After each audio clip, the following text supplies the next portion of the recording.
Good morning students. आज हमारी प्रथम क्लास है जिसमें हम फिज़िकल केमिस्ट्री पढ़ेंगे। फिज़िकल केमिस्ट्री का पेपर 3 है। अगर हम फिज़िकल केमिस्ट्री के सिलेबस को देखें तो हमें ज्ञात होगा कि इसकी 5 यूनिट हैं,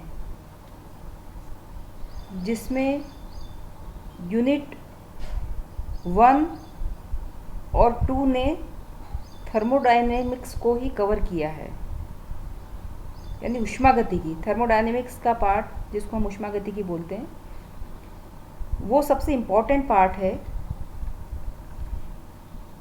जो कि आपकी यूनिट 1 और 2 में सम्मिलित किया गया है। अब थर्मोडायनेमिक्स के अंतर्गत हम 3 लॉज पढ़ेंगे। First law of thermodynamics, second law of thermodynamics and third law of thermodynamics. इसके अलावा थर्मोकेमिस्ट्री भी आपको पढ़नी है। Actually thermochemistry first law of thermodynamics का ही एप्लीकेशन पार्ट है। तो आज हम यूनिट 1 स्टार्ट करेंगे और यूनिट 1 में मुख्य रूप से आपको बेसिक कंसेप्ट्स ऑफ थर्मोडायनेमिक्स पढ़ना है। इसके अलावा यूनिट 1 में फर्स्ट लॉ ऑफ थर्मोडायनेमिक्स और थर्मोकेमिस्ट्री भी आएगी। तो सबसे पहले हम बात करेंगे थर्मोडायनेमिक्स के मीनिंग की, यानी थर्मोडायनेमिक्स ऊष्मागतिकी का अर्थ क्या होता है। ऊष्मागतिकी या थर्मोडायनेमिक्स 2 शब्दों से मिलकर बना हुआ है। इंग्लिश में बात करें तो हम थर्मो प्लस डायनेमिक्स। थर्मो का मतलब होगा हीट या एनर्जी, और डायनेमिक्स से तात्पर्य होता है फ्लो या मोशन। कहने का तात्पर्य ऊष्मा का प्रवाह, यानी ऊष्मा के प्रवाह के अध्ययन को हम ऊष्मागतिकी कहते हैं। तो आप समझ गए, ऊष्मागतिकी मतलब ऊष्मा के प्रवाह को स्टडी करना ऊष्मागतिकी कहलाएगा। अब अगर ऊष्मा का प्रवाह किसी रासायनिक अभिक्रिया अथवा रासायनिक पदार्थों के भौतिक परिवर्तन के फलस्वरूप हुआ हो तो उसे हम रासायनिक ऊष्मागतिकी कहेंगे, क्योंकि आप ऊष्मागतिकी फिजिक्स में भी पढ़ते हैं और केमिस्ट्री में भी पढ़ते हैं। तो हम यहाँ पर केमिस्ट्री में ऊष्मागतिकी पढ़ रहे हैं। तो हम अगर केमिस्ट्री के संदर्भ में ऊष्मागतिकी की बात करेंगे तो ऊष्मागतिकी से तात्पर्य क्या है कि यदि ऊष्मा का प्रवाह किसी केमिकल रिएक्शन या केमिकल पदार्थों के भौतिक परिवर्तन के फलस्वरूप उत्पन्न हुआ हो तो उसे हम केमिकल थर्मोडायनेमिक्स कहेंगे। थर्मोडायनेमिक्स में हम केवल हीट एंड वर्क के बीच रिलेशन ही नहीं ज्ञात करते, बल्कि ऊर्जा के विभिन्न रूप और उसके प्रकारों का भी अध्ययन करते हैं। जैसे हीट एनर्जी है, यानी ऊष्मा ऊर्जा, यांत्रिक ऊर्जा मैकेनिकल एनर्जी, विद्युत ऊर्जा इलेक्ट्रिकल एनर्जी, रासायनिक ऊर्जा केमिकल एनर्जी, और इनका आपस में एक दूसरे में परिवर्तन। यानी स्पष्ट शब्दों में अगर हम बोलें तो थर्मोडायनेमिक्स क्या है। Thermodynamics is the branch of science which deals with the heat or energy of reactions and their interconversion। यानी ऊर्जा या ऊष्मा और उसका आपस में परिवर्तन को ही हम थर्मोडायनेमिक्स कहते हैं। तो ये तो मीनिंग ऊष्मागतिकी का क्या तात्पर्य जो आपने समझ लिया होगा। ये आपकी क्लास जो आज फर्स्ट क्लास है वो बहुत इम्पॉर्टेंट क्लास है, क्योंकि इसमें थर्मोडायनेमिक्स की जो भी टर्मिनोलॉजी होगी, बेसिक कंसेप्ट्स जो होंगे, वो आपको पूरा समझ आना चाहिए। अगर आपने थर्मोडायनेमिक्स की टर्मिनोलॉजी को समझ लिया, क्योंकि यही टर्मिनोलॉजी जो कि शब्दावली है, वो बार बार हम पूरे थर्मोडायनेमिक्स यूनिट 1 और 2 के अंतर्गत हम बार बार इन शब्दावली को हम यूज़ करेंगे, टर्म्स को यूज़ करेंगे। एक बार अगर आपने सारी टर्मिनोलॉजी अच्छे से समझ ली तो फिर आपको थर्मोडायनेमिक्स को समझने में बहुत आसानी होगी। तो ये थोड़ा सा थ्योरेटिकल पार्ट है, लेकिन आगे हम सारा न्यूमेरिकल वाला पार्ट पढ़ेंगे। तो इसीलिए हम स्टार्ट करेंगे बेसिक कंसेप्ट्स ऑफ थर्मोडायनेमिक्स, जिसमें सबसे पहले हम बात करते हैं सिस्टम की। कि थर्मोडायनेमिक्स जैसे हम स्टार्ट करेंगे तो हम बार बार बोलेंगे कि सिस्टम क्या है, सराउंडिंग क्या है। तो सिस्टम क्या है? सिस्टम किसी भी ब्रह्मांड यानी यूनिवर्स का वह भाग जिसे हम अध्ययन के लिए चुने, और जो ब्रह्मांड यानी यूनिवर्स के शेष भाग से एक वास्तविक अथवा काल्पनिक सीमाओं द्वारा पृथक्कृत हो, उसे हम सिस्टम या निकाय कहते हैं। The part of universe chosen for the thermodynamic consideration, यानी पूरा यूनिवर्स से उसका वह पार्ट, एक पर्टिकुलर पार्ट है जिसको कि हम स्टडी के लिए सेलेक्ट करते, चुनते हैं, उसको हम सिस्टम कहते हैं। इसके अलावा जो सराउंडिंग क्या होगा कि सिस्टम के अलावा जो ब्रह्मांड का जो शेष भाग है, जिससे सिस्टम ऊर्जा और पदार्थ दोनों का विनिमय कर सके, उसको हम बोलेंगे सराउंडिंग। साफ शब्दों में बोलें तो हम ये कह सकते हैं कि पूरा जो यूनिवर्स है, ब्रह्मांड है, वो दो भागों से मिलकर बना हुआ है, पहला सिस्टम और दूसरा सराउंडिंग। यानी सिस्टम तो the part of the universe which is under observation, मतलब हम एक पर्टिकुलर पार्ट जिसको हम स्टडी के लिए, ऑब्जर्वेशन के लिए जो हम चुनते हैं, वो सिस्टम कहलाएगा। और यूनिवर्स के जो सिस्टम वाले पार्ट को आप निकाल दीजिए, तो जो बचा हुआ पार्ट होगा, यानी the part of the universe other than system is known as the surrounding.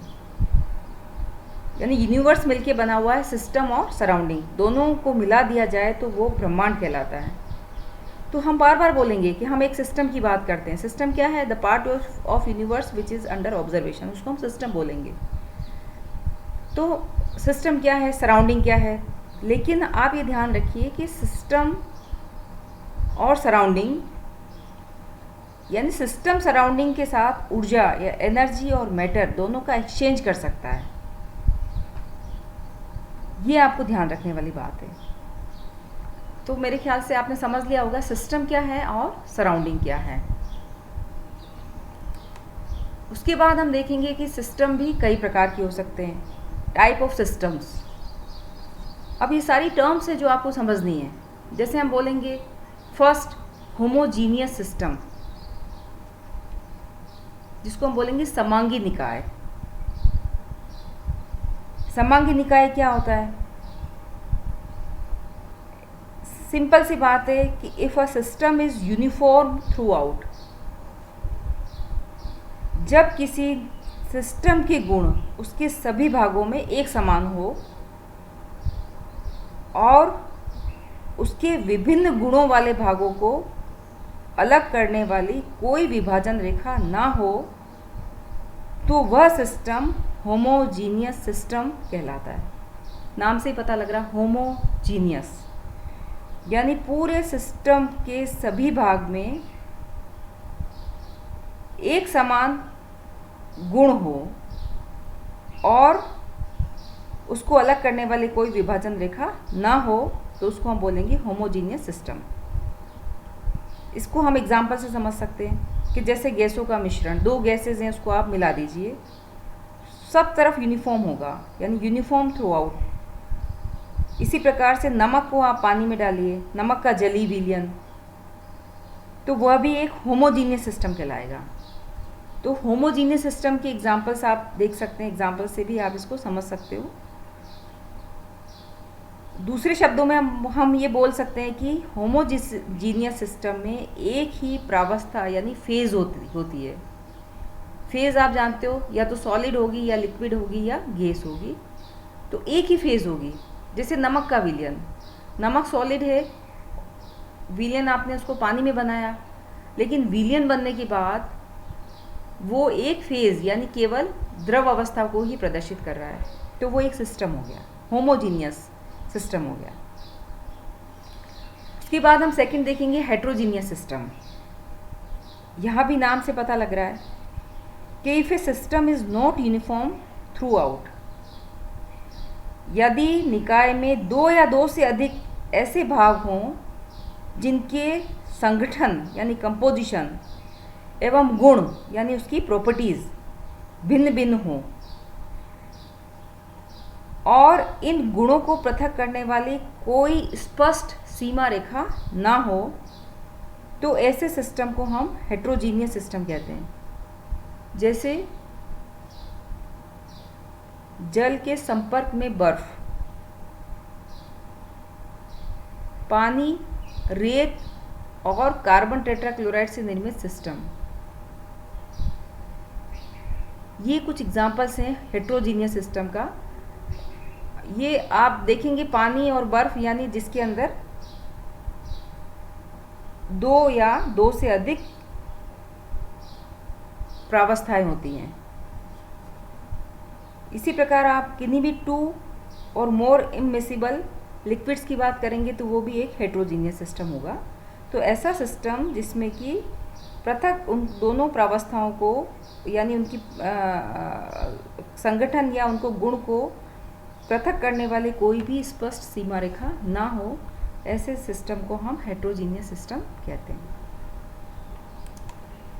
Third हम आते हैं ओपन सिस्टम।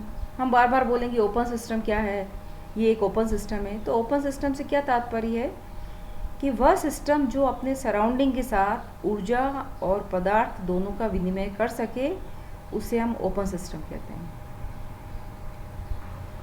खुला निकाय, it can exchange both matter and energy with the surrounding.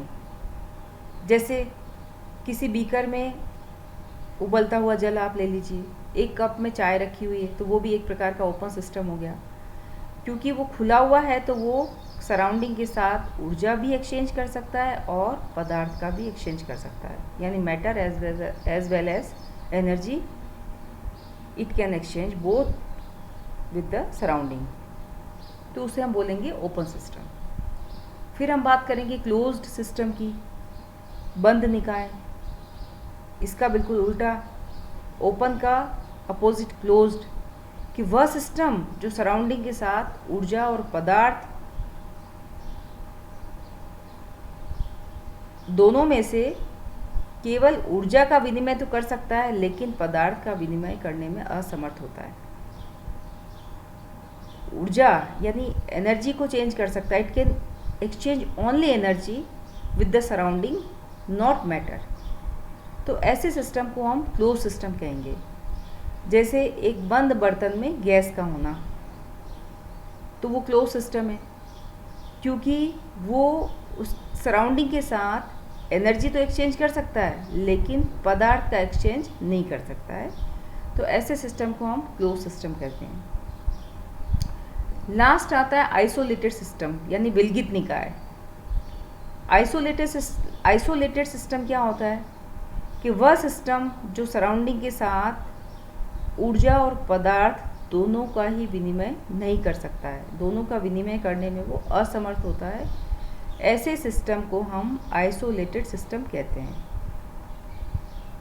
It can exchange neither matter nor energy with the surrounding.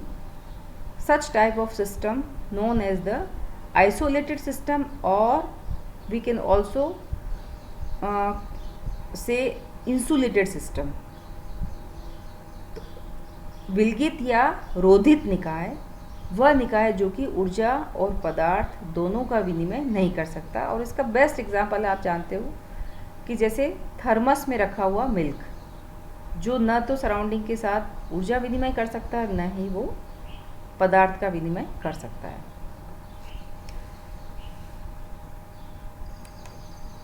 अब हम बात करेंगे states क्या होती हैं। ये बहुत नई टर्मिनोलॉजी है जो आपने अभी तक नहीं पढ़ी, इसीलिए हम एक एक शब्दों को पढ़ेंगे। सबसे पहले बहुत बेसिक कंसेप्ट्स को हम क्लियर करेंगे। अब इसमें ये बहुत इंपॉर्टेंट शब्द आती है, स्टेट ऑफ ए सिस्टम, निकाय की अवस्था। निकाय की अवस्था, स्टेट ऑफ ए सिस्टम क्या होती है, इसको आप बहुत ध्यान से समझिएगा कि अब हम किसी भी सिस्टम की अवस्था को पूर्ण रूप से वर्णित करने के लिए उस सिस्टम की अवस्था के वेरिएबल्स यानी चर,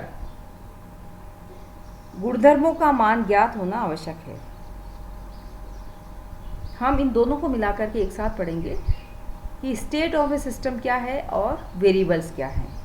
तो पहले आप वेरिएबल्स देखें। वेरिएबल्स क्या होती हैं? चर या परिवर्ती इसको हम बोलते हैं। वेरिएबल्स मुख्य रूप से 4 होते हैं। एक तो टेम्परेचर, प्रेशर, वॉल्यूम और कंपोजिशन, ये 4 वेरिएबल्स हैं। तो किसी भी सिस्टम की अवस्था को अगर हमें पूर्ण रूप से एक्सप्लेन करना है तो उस सिस्टम की अवस्था के वेरिएबल्स का मान ज्ञात होना आवश्यक है। यानी उस सिस्टम के लिए हमको टेम्परेचर, प्रेशर, वॉल्यूम और कंपोजिशन का मान ज्ञात होना आवश्यक है। अगर हमें ये वैल्यूज़ पता हैं तो हम सिस्टम के अन्य प्रॉपर्टीज़ जैसे डेंसिटी, घनत्व, विस्कोसिटी यानी शांता, द्रव्यमान आदि के मान हम स्वतः ही ज्ञात कर लेंगे और हमें सिस्टम की अवस्था का स्पष्ट ज्ञान हो जाएगा। सिस्टम की अवस्था का पता करना है तो हमें वेरिएबल्स का मान ज्ञात होना चाहिए, और वेरिएबल्स का मान अगर ज्ञात होगा तो हमें सिस्टम की प्रॉपर्टीज़ का भी ज्ञान हो जाता है। जैसे अगर हम किसी एक पदार्थ वाले होमोजीनियस सिस्टम का कंपोजिशन बनाने की आवश्यकता नहीं होती है। अगर हमको किसी होमोजीनियस सिस्टम की बात करनी है तो ऐसी स्थिति में होमोजीनियस है तो उसका मतलब संगठन सब तरफ सेम होगा। तो ऐसे सिस्टम के लिए हमको कंपोजिशन बताने की आवश्यकता नहीं होगी किसी भी होमोजीनियस सिस्टम के लिए। अगर हम उसकी अवस्था केवल ताप, दाब और आयतन मान बताने से ही स्पष्ट परिभाषित हो जाती है। होमोजीनियस सिस्टम की बात करें तो कंपोजिशन को आप इग्नोर कर दीजिए, कंपोजिशन की आवश्यकता नहीं होगी क्योंकि समांगी विलयन है। ऐसी स्थिति में अगर हमें उसकी अवस्था बतानी है तो हमें कितने वेरिएबल्स की आवश्यकता होगी? टेम्परेचर, प्रेशर और वॉल्यूम। अगर हम इन टेम्परेचर, प्रेशर और वॉल्यूम का हमें पता हो तो हम उसकी अवस्था को परिभाषित कर सकते हैं। अब देखिए, टेम्परेचर, प्रेशर और वॉल्यूम, इनमें से भी अगर किन्हीं भी 2 प्रॉपर्टीज़ का मान ज्ञात हो तो हम तीसरी प्रॉपर्टीज़ को हम ideal gas equation PV = nRT से पता कर लेंगे। PV, n तो कांस्टेंट हो गया आपका, R भी आपका कांस्टेंट है और T। PV और T इनमें से कोई भी 2 वैल्यूज़ पता हो तो हमें तीसरी की वैल्यू पता लग जाएगी। कहने का मतलब कि इस प्रकार किसी भी सिस्टम की अवस्था को बताने के लिए कितने वेरिएबल्स की आवश्यकता होगी? सिर्फ 2 वेरिएबल्स का मान अगर हमें पता हो तो हम उस सिस्टम को पूर्ण रूप से डिफाइन कर लेंगे। ये हम बात करें किसी भी होमोजीनियस सिस्टम की। तो अन्य प्रकार के निकायों के संगठन की भी आवश्यकता होगी। अतः कुल 3 परिवर्ती होमोजीनियस सिस्टम के लिए हमें सिर्फ 2 वेरिएबल्स की आवश्यकता होगी। और अगर हम अन्य सिस्टम की बात करें तो उसमें कंपोजिशन की भी हमें आवश्यकता होगी। तो इस प्रकार से टोटल वेरिएबल्स कितने हो जाएंगे? 3। तो हम स्टेट वेरिएबल्स एक प्रकार की मैक्रोस्कोपिक प्रॉपर्टीज़ हैं और इन्हीं को हम स्टेट वेरिएबल्स के नाम से जानते हैं।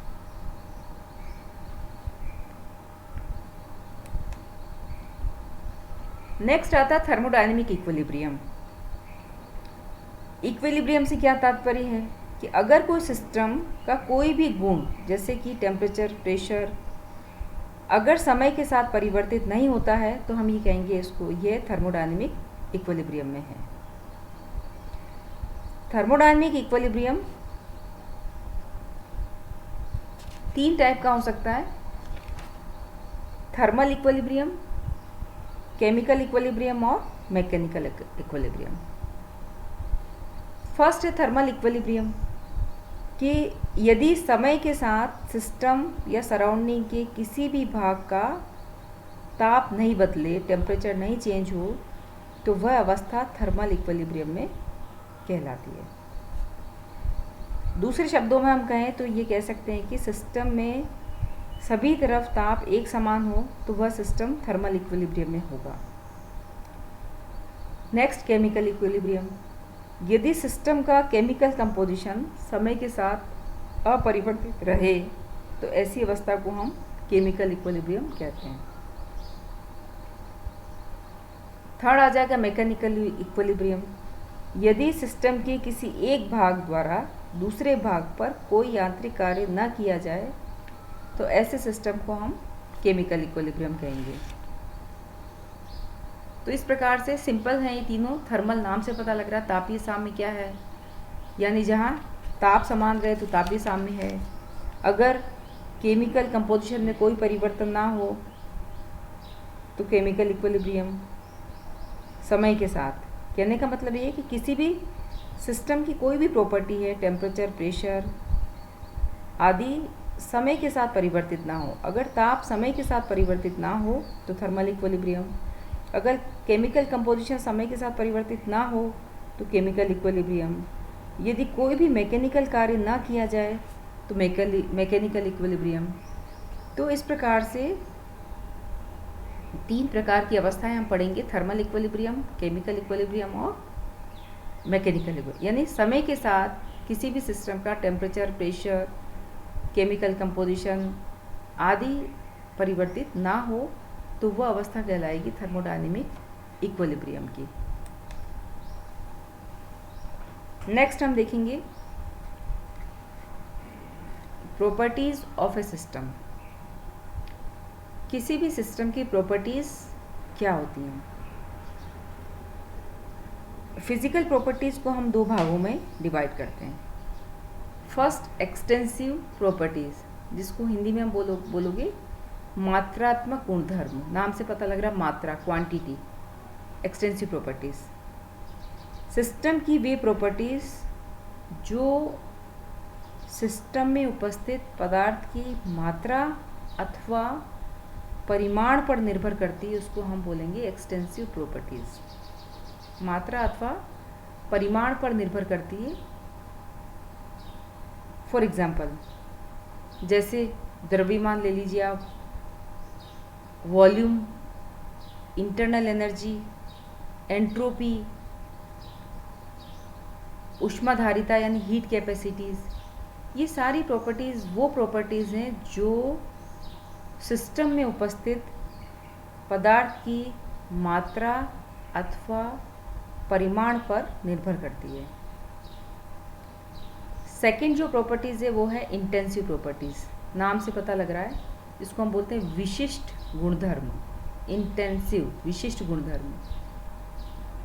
सिस्टम के वे प्रॉपर्टीज़ जो पदार्थ की प्रकृति पर निर्भर करती है, उसको हम बोलेंगे इंटेंसिव प्रॉपर्टीज़।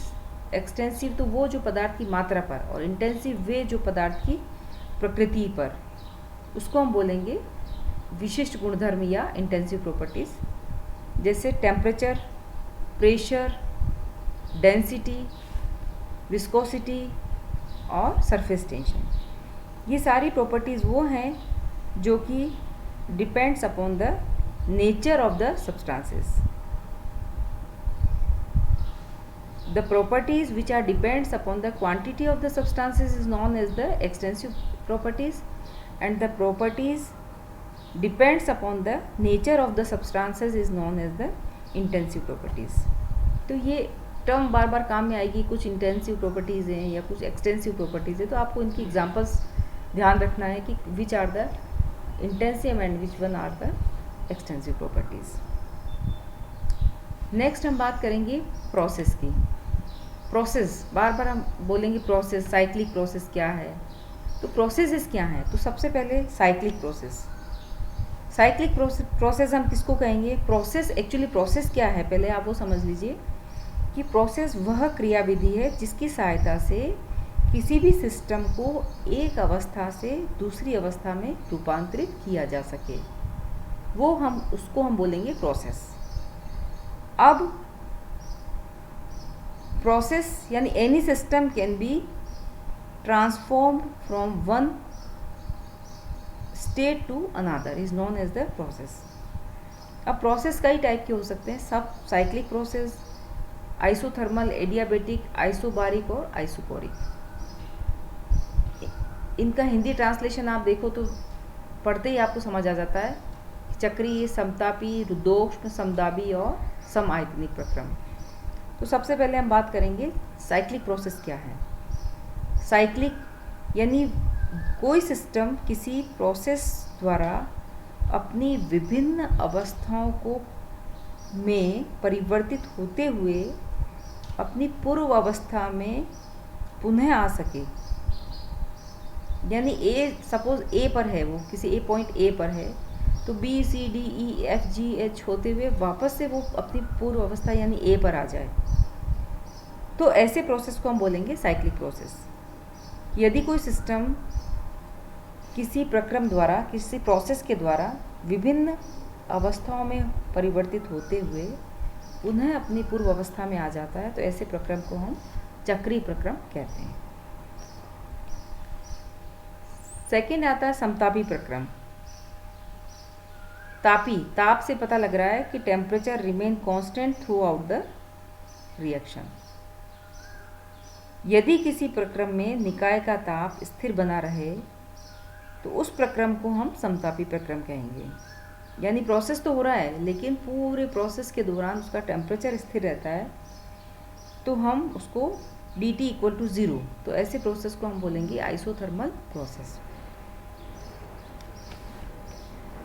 एडियाबेटिक प्रोसेस, ये शब्द आपके लिए नया है. रुद्धोष्म बोलते हैं इसको, रुद्धोष्म करके ये प्रक्रम कहलाता है. इसको हम एडियाबेटिक प्रोसेस, कि यदि प्रोसेस की किसी भी अवस्था पर सिस्टम में न तो ऊष्मा का प्रवेश हो और न ही ऊष्मा का बहिर्गमन हो, यानी वो सिस्टम न तो ऊष्मा ले और न ही ऊष्मा दे, यानी प्रोसेस तो हो रहा है लेकिन उस प्रोसेस के दौरान सिस्टम की किसी भी अवस्था पर न तो ऊष्मा का प्रवेश हो और न ही ऊष्मा का बहिर्गमन हो, ऐसे सिस्टम को हम बोलेंगे एडियाबेटिक सिस्टम या रुद्धोष्म सिस्टम.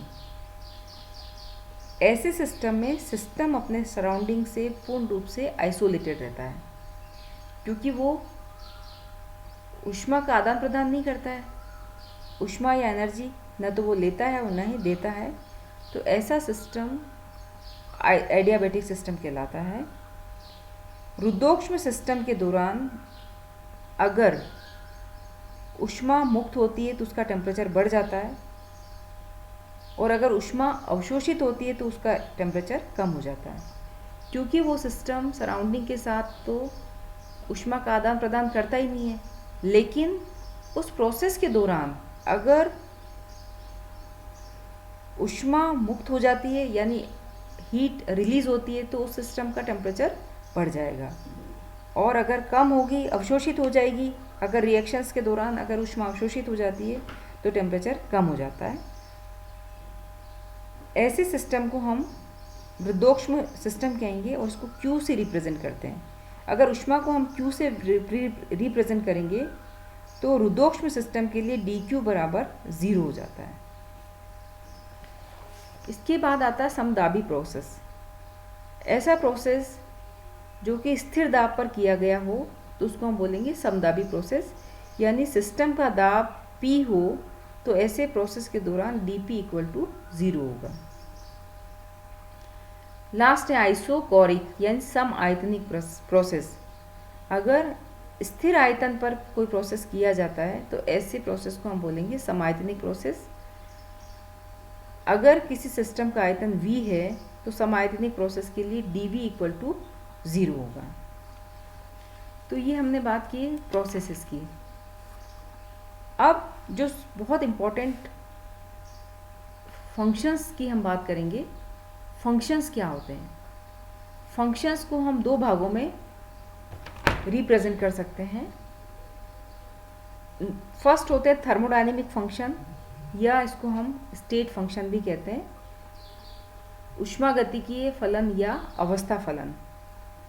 हम बार बार बोलेंगे कि ये एक अवस्था फलन है, ये एक ऊष्मागतिकीय फलन है। और दूसरा होता है पाथ फलन, पाथ फंक्शन, कि ये एक पाथ फंक्शन है। तो दोनों में अंतर क्या होता है कि ऊष्मागतिकीय फलन क्या है और स्टेट फंक्शन क्या है और थर्मोडायनेमिक फंक्शन क्या है। हमने स्टेट ऑफ सिस्टम की बात की थी। स्टेट ऑफ सिस्टम में हम प्रेशर, टेम्परेचर, वॉल्यूम और कंपोजिशन की बात करते हैं। यहाँ हम बात करेंगे अवस्था फलन की, यानी स्टेट फंक्शन की बात करेंगे। वो स्टेट ऑफ ए सिस्टम था, ये स्टेट ऑफ ए फंक्शन है। तो सबसे पहले स्टेट ऑफ फंक्शन क्या है? स्टेट ऑफ फंक्शन से तात्पर्य क्या होता है कि किसी भी सिस्टम के गुण जिनके मान निकाय की अवस्था पर निर्भर करते हैं उसको हम ऊष्मागतिकीय फलन या अवस्था फलन कहते हैं।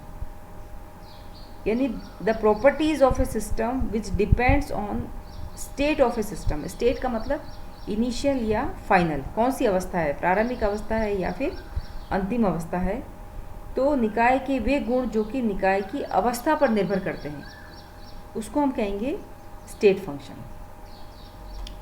इसके अपोजिट वो गुण जो कि निकाय की अवस्था पे निर्भर नहीं करते बल्कि उसके पाथ पे डिपेंड करते हैं, पथ पर निर्भर करते हैं, उसको हम बोलेंगे path functions. The properties of the system which depends on the path through which system is achieved. किस पाथ के थ्रू वो सिस्टम हमको अचीव हुआ उसको हम बोलेंगे पाथ फंक्शन। तो स्टेट फंक्शन समझ आ गए आपको कि जो निकाय की प्रारंभिक और अंतिम अवस्था पे डिपेंड करते हैं उसको हम बोलेंगे अवस्था फलन। और पथ फलन क्या है?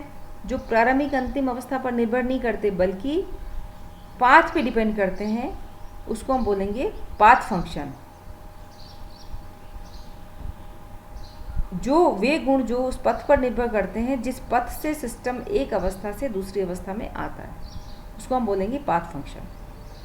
अगर हम इसके उदाहरणों पे जाएं तो जैसे temperature, pressure, volume, entropy E, A और G, ये सारे अभी आप इसको नहीं समझ पाएंगे। जैसे जैसे हम आगे पढ़ेंगे आपको ये सब चीज़ें समझ आ जाएगी। लेकिन आपको टर्मिनोलॉजी समझ आनी चाहिए कि अवस्था फलन क्या है और पाथ फंक्शन क्या है। अवस्था फलन जो कि निकाय की प्रारंभिक और अंतिम अवस्था पे डिपेंड करता है। पाथ फंक्शन जो कि निकाय के पथ पे निर्भर करता है, जिस पथ से होकर के सिस्टम एक अवस्था से दूसरी अवस्था में जाता है, तो उसको हम पाथ फंक्शन। तो जैसे वर्क और एनर्जी, ऊष्मा, वो दोनों है एक प्रकार से पाथ फंक्शन है। और temperature, pressure, volume, V, entropy, internal energy, Gibbs free energy और वर्क फंक्शन, ये सारे के सारे पाथ फंक्शन में आते हैं। तो ये दो प्रकार के हो गए ऊष्मागतिकी फंक्शन। तो जब भी हम बोलेंगे पाथ फंक्शन तो आप समझ जाइए कि हम उन फंक्शन की बात करें जिसमें किसी भी सिस्टम को एक अवस्था से दूसरी अवस्था में जब हम ले जाते हैं तो वो उस पाथ पे डिपेंड करता है जिस पाथ से होकर के सिस्टम एक अवस्था से दूसरी अवस्था में जाता है। अगर हम थर्मोडायनेमिक फंक्शन की बात करें, अवस्था फलन की बात करें, तो उसको आप समझ लीजिए कि वो ये सिस्टम के उन गुण की बात करें जिसमें सिस्टम की जो कि सिस्टम की अवस्था पे निर्भर नहीं करते, वो केवल प्रारंभिक और अंतिम अवस्था पर ही निर्भर करते हैं, पथ पे निर्भर नहीं करते। ऐसे फंक्शन को हम अवस्था फलन कहते हैं।